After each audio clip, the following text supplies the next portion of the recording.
Hello, welcome to White Birch Tarot and Astrology. I'm doing this, it's just barely October 5th, but something happened today on the 4th. Venus, who is in Virgo, was together with the south nodes of the moon, which are also in Virgo. That's why they're together. And the nodes always move backwards, and she's moving forward, so they're separating. But I just wanted to do a quick reading about that. We have the full moon in Aries coming up in a couple days, so I'll probably post about that tomorrow night, which will actually be the morning of the 6th. Anyway, and then the day after that, I believe Mercury enters Scorpio, where Mars already is, so it's going to be a really intense time. I'm just going to start out with a one-sentence quote, because it made me think of, this makes me think of Virgo. I'm reading a book called Ordinary Mysticism, Your Life as Sacred Ground. And the author is Mirabai. I don't know how to pronounce her name. M-I-R-A-B-A-I. Her last name is Starr, like Ringo Starr, S-T-A-R-R. But she says, the naked essence of a vow is a call to be free. That's interesting, kind of paradoxical there, but I think that's true. Because I was thinking about the difference between Virgo, or the connection between Virgo and Pisces. They're opposite each other. And so the north nodes are in Pisces, south nodes are in Virgo. South nodes are kind of what we're clearing up and what we are already familiar with and what we need to move away from. And the north nodes are the path that we take forward to get to our true purpose in this lifetime. You'll have your own north and south nodes in your chart, but this is transiting for everybody. And I was thinking, you know, Virgo is about the particular and the, you know, the daily habits, the things you do, but they're in service to something higher. And Pisces is the higher. It's all of us being one. I totally lost the whole idea of why I was going here. It just dawned on me that I forgot. I'm very tired today. I forgot why I was bringing this up. I had a really good point. Maybe it will come back to me. So Venus in Virgo is about, and I took notes here because I had so many thoughts. Venus in Virgo, Venus is what we value. It's about relationships. It's about our sense of self-worth, and just, you know, what's important to us. What do we love?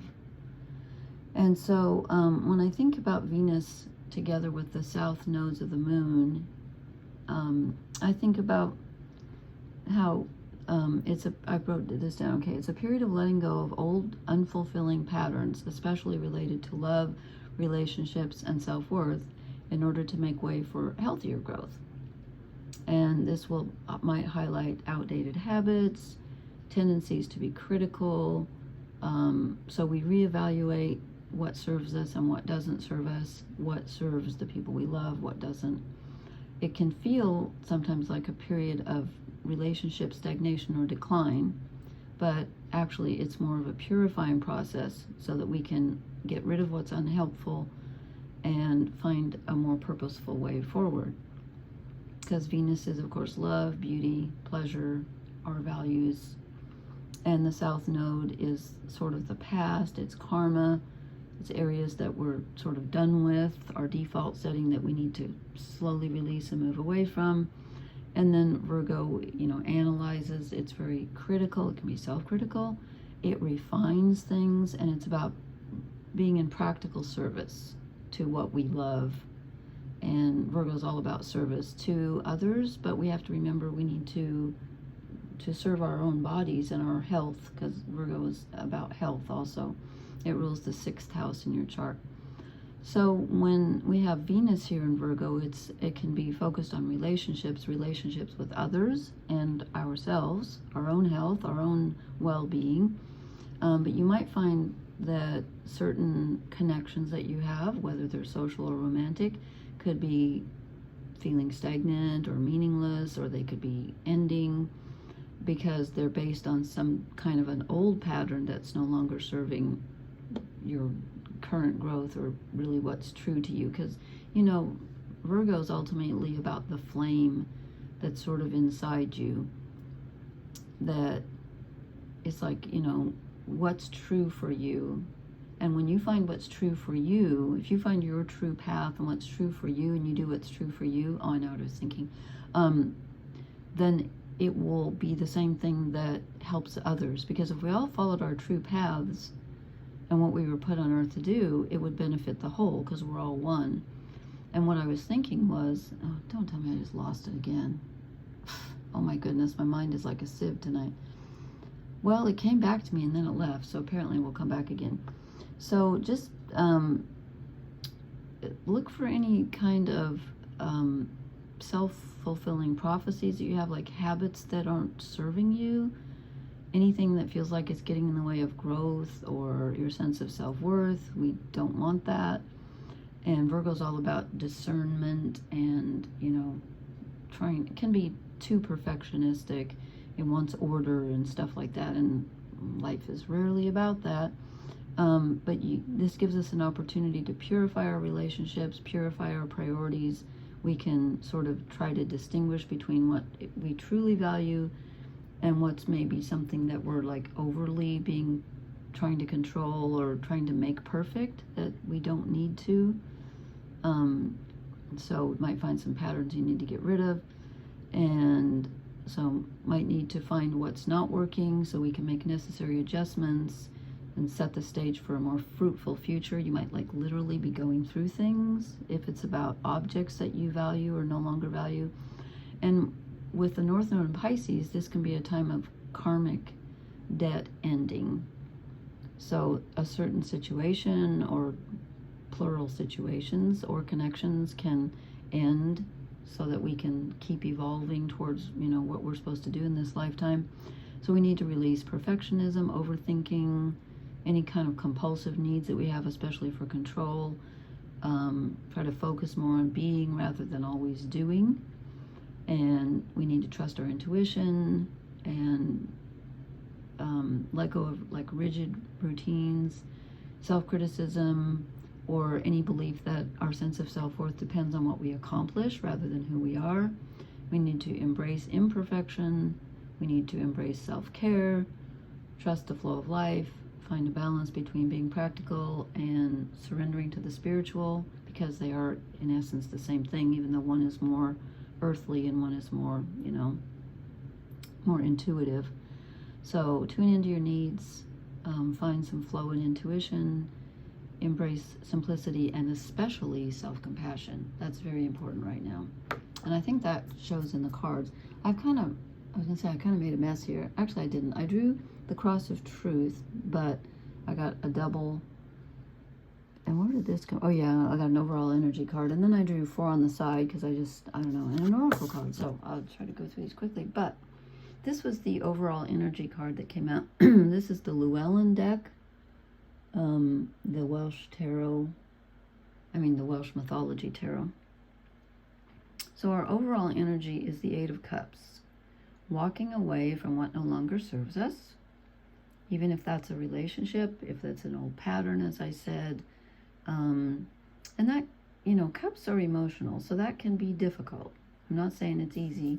It looks like we have kind of a new moon here, but it also kind of looks like a full moon. Since we have this full moon coming up in Aries, I think this goes very well with Venus and Virgo, actually.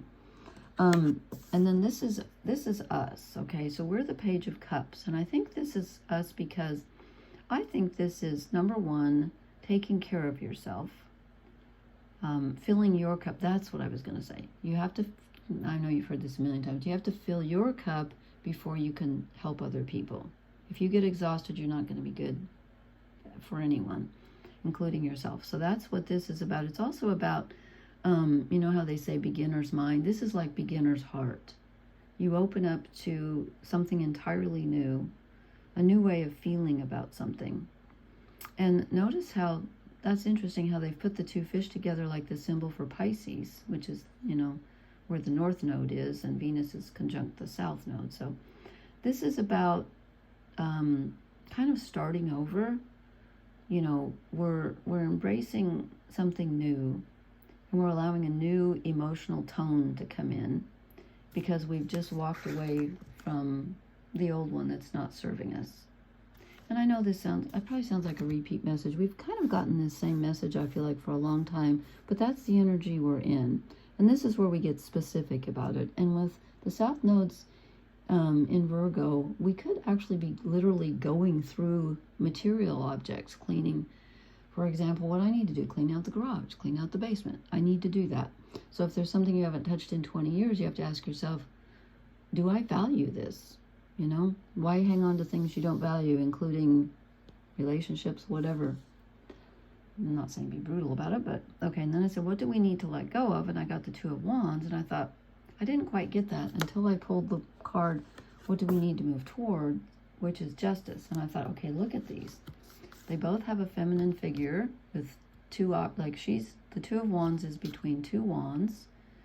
Wands are physical movement, where do I put my energy, and also spiritual fire, what do I desire? She's like, I'm contemplating, what do I want?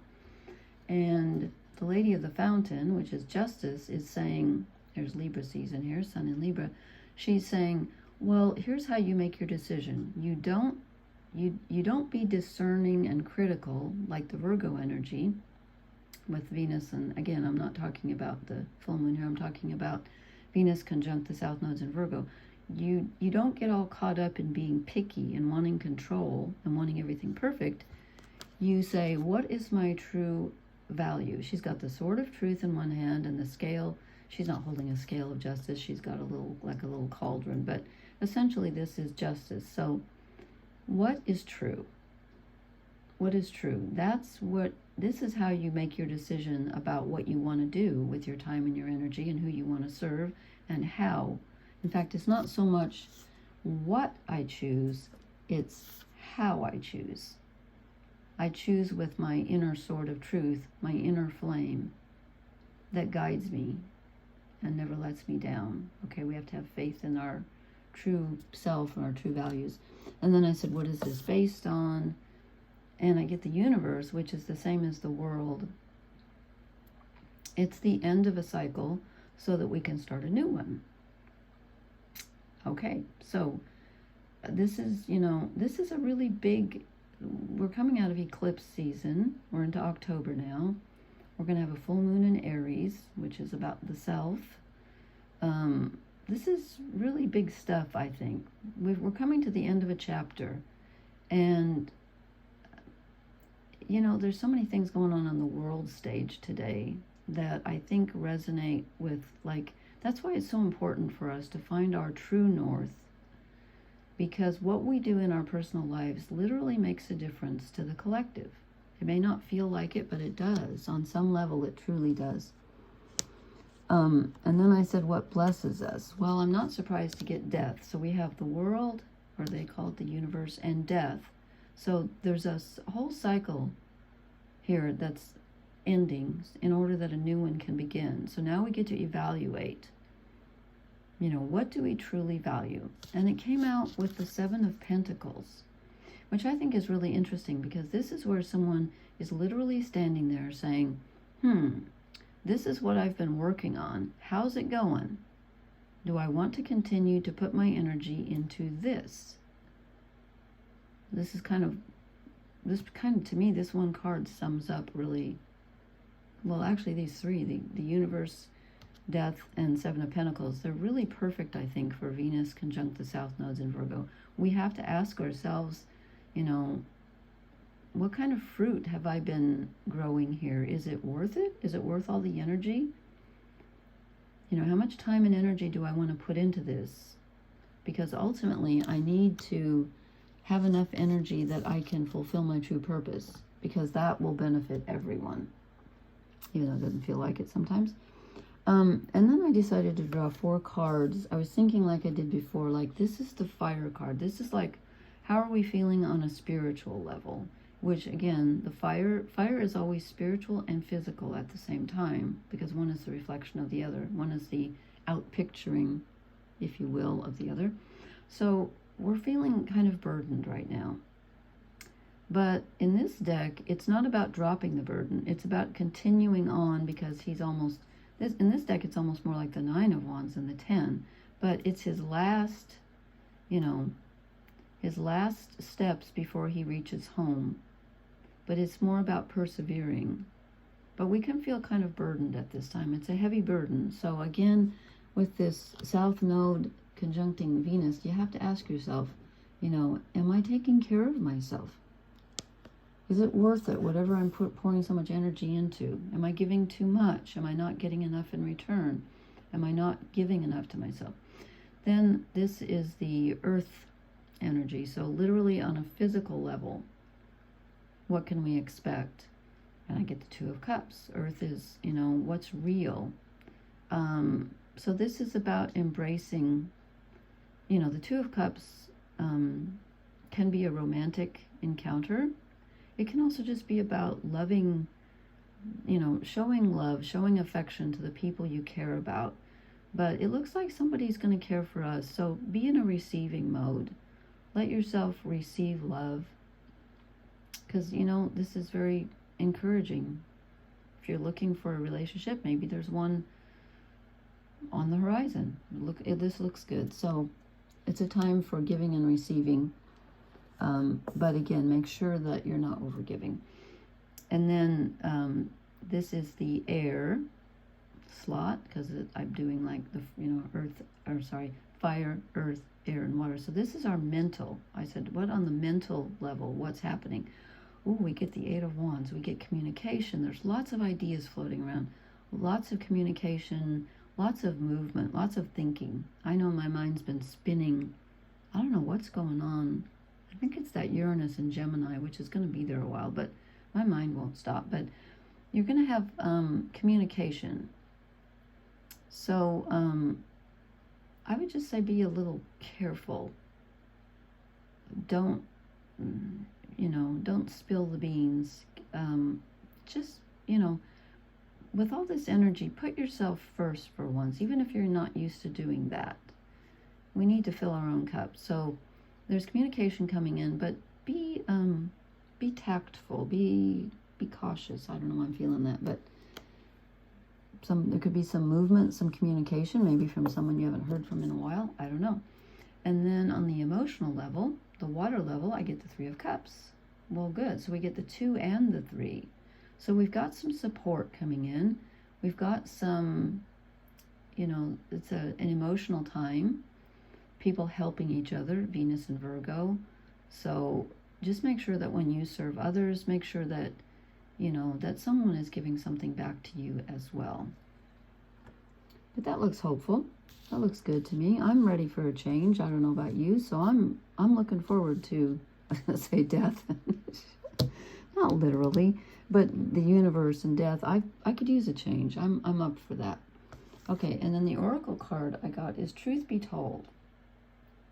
Well, here's all the hearts, okay, from what we value, what we love. We have to get down to the bare essence, and I always think of that when I think of Virgo. It's like a flame, not so much in our heart, but like kind of in your stomach area, because Virgo rules the small intestines. And I feel like that's kind of where we hold a lot of our emotion. But I think it's interesting that this card came up, and I wanted to read something because it had the word denial in it, which I just found interesting. I thought I had read it. I really thought I had read it in one of the other cards, but I was looking something up, but now I can't find it. Anyway, it says honesty, accepting things at face value, coming out of denial. Interesting. The willingness to be transparent, clarity of communication. And then it says there is the truth, which is the essence of a thing, and then there is a truth, subjective according to the philosophy of the adherent or believer. This is not a time for debate about which truth is truer. This is a time when you are called to proclaim your truth out loud and be willing to be transparent, honest, and open in your communication with others and with yourself. And I just said to be careful. I feel that. So, it says, be authentic and gloriously flawed, and spirit will answer with miracles. Well, be authentic to yourself, but just be careful. Because in the relationship message, it says, people tell you who they are very quickly if you're willing to listen to what they say and pay attention to how they behave. Okay, so there's that. Yeah. Who was it that said when people show you who they are, believe them? Was that Mark Twain? I always get Mark Twain and Albert Einstein mixed up. And oh, never mind. I have a strange propensity to mix up Jerry Lee Lewis, Albert Einstein, and who's the other one that I always get mixed up? Oh, and was it Hitler? Yeah. And somebody asked me one, I don't know. Anyway, that sounds like a strange combination, but it was something to do with incest. Or like people marrying family members. That's what it was about. Because those three had, anyway, that has nothing to do with, who did I start out? I was talking about Mark Twain. He had nothing to do, I'm getting confused here. Now for some reason I got Mark Twain mixed up with, because I thought the quote was either by Mark Twain or Albert Einstein. But that's the end of the connection between those two, so we won't go there. That's not, anyway. So, yes, this is about getting to the truth of what you value, who you value, how do you serve them, how do you serve yourself, and taking care of yourself and others, and letting your inner value, your inner sense of justice rule your choices. Not just what can I do, but how, how do I choose? Not what do I choose, but how do I choose? Because if you can resonate with your values, then all your choices are going to be the right ones. That sounds like an advertisement for something. I'm not selling anything. Okay. Anyway, I will try to post again tomorrow night, or maybe if I can't, I will do the next night, because we have the full moon in Aries, as I said, and Mercury moves into Scorpio and joins Mars there. Anyway, okay, thank you so much for listening. Please hit the like, share, and subscribe buttons. Please leave me a comment and let me know how this resonated, and I will talk to you later. Blessings. Good night.